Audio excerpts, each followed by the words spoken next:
Assalamualaikum warahmatullahi wabarakatuh.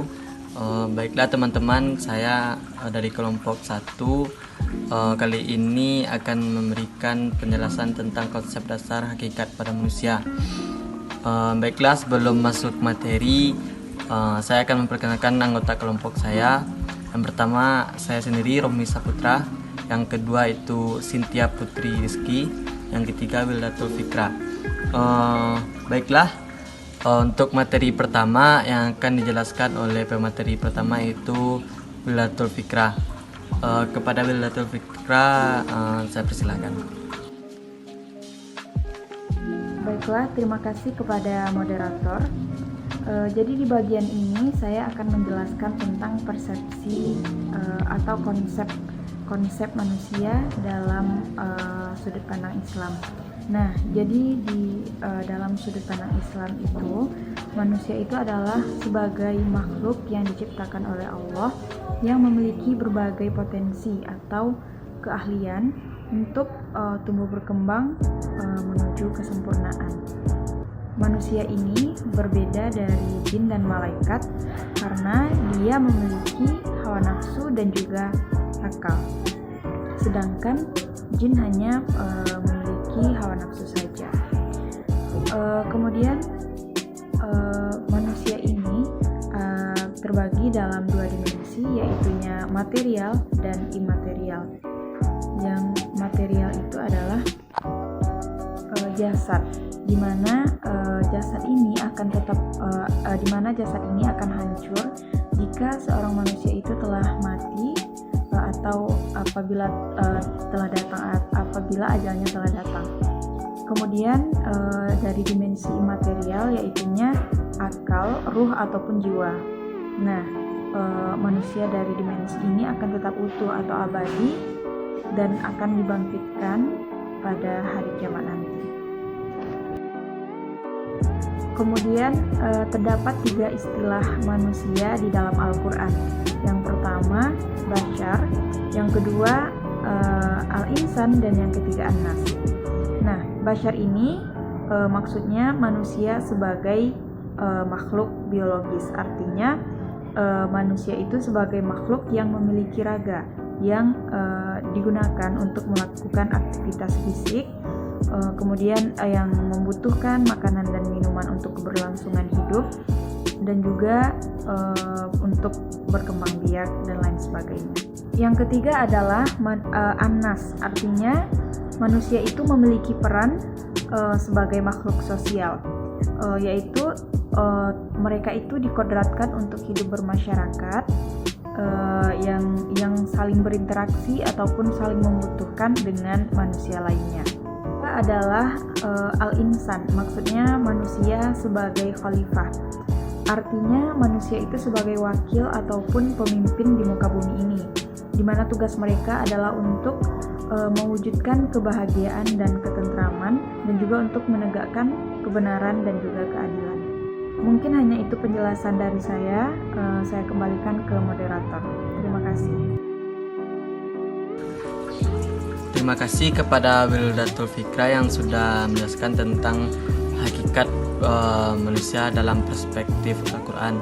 Selanjutnya kita masuk kepada pemateri kedua, yaitu hakikat manusia menurut para ahli atau menurut para pakar, yang akan dijelaskan oleh teman saya itu Cynthia Putri Rizky. Kepada Cynthia Putri Rizky, saya persilakan. Semuanya, saya Cynthia Putri Rizky akan melanjutkan materi kita pada hari ini. Yang selanjutnya yaitu adalah hakikat manusia menurut para ahli. Sebelumnya kita sudah mendengarkan penjelasan dari rekan saya Wilda mengenai hakikat manusia berdasarkan Al-Quran. Semoga kita semakin paham ya bagaimana hakikat manusia dalam perspektif Islam. Selanjutnya kita akan melihat sisi yang lain atau sudut pandang yang lain, yaitu manusia menurut para ahli. Nah, yang pertama itu adalah menurut Plato. Teman-teman pasti ada yang sudah pernah mendengar Plato. Plato ini merupakan siswa dari Socrates. Di mana Plato ini merupakan seorang filsuf pada zaman klasik Yunani kuno dan juga sekaligus pendiri dari Platonis School of Thought and Academy, yang mana merupakan sekolah tinggi pertama di dunia barat. Nah, lalu apa sih kata Plato mengenai manusia? Jadi menurut Plato, hakikat manusia itu adalah makhluk yang memiliki 3 unsur. Unsur yang pertama itu adalah roh, yang kedua adalah nafsu, dan yang ketiga adalah rasio. Roh di sini diumpamakan sebagai kebaikan, di mana setiap manusia itu memiliki kebaikan dalam dirinya. Dan yang kedua itu adalah nafsu. Nafsu di sini adalah kejahatan, keburukan, hal-hal yang tidak baik. Nah, dan rasio merupakan pengontrol. Apa pengontrol kita? Itu adalah akal.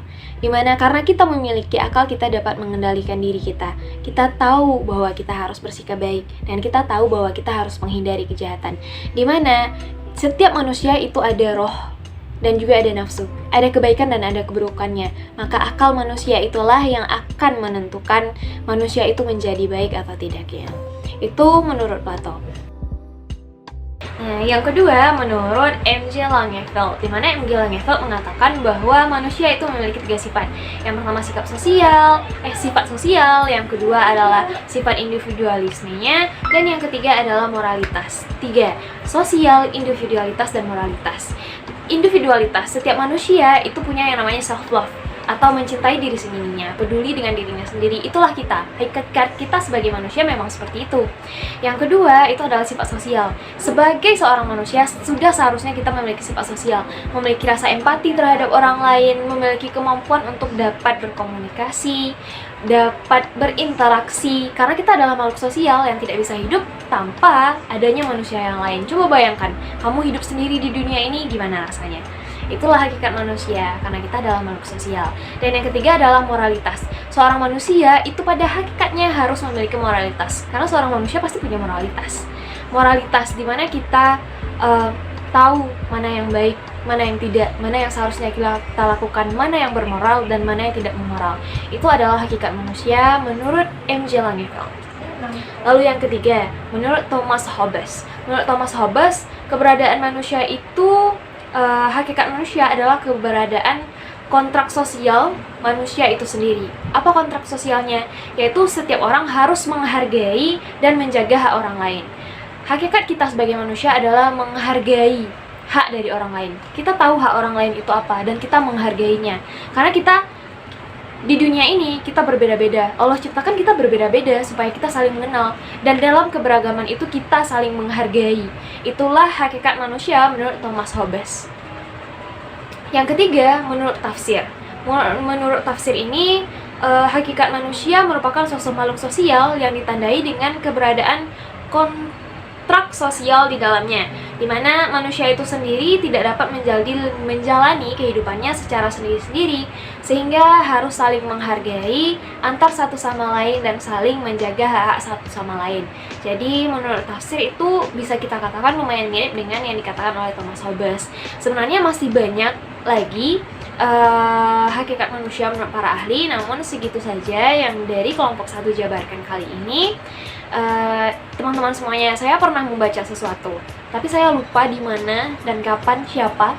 Tapi dikatakan begini, no matter what happens in this world, be a human being is pretty much the hardest thing to be.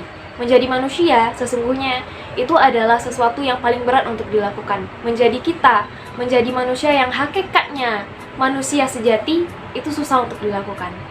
Oleh karena itu teman-teman, yuk semoga dengan materi kita kali ini, hakikat manusia, kita makin memahami hakikat manusia itu sendiri dan bisa menjadi manusia yang baik seutuhnya. Itu dari saya kembalikan kepada moderator kita. Terima kasih. Baiklah teman-teman, itulah tadi materi tentang hakikat pada manusia. Untuk selanjutnya saya akan membuka pertanyaan ataupun ada tambahan materi dari teman-teman. Baiklah, terima kasih kepada teman-teman yang sudah menambahkan materi dan memberikan pertanyaan. Mungkin sekian dari kami kelompok 1. Billahi taufiq wal hidayah. Assalamualaikum warahmatullahi wabarakatuh.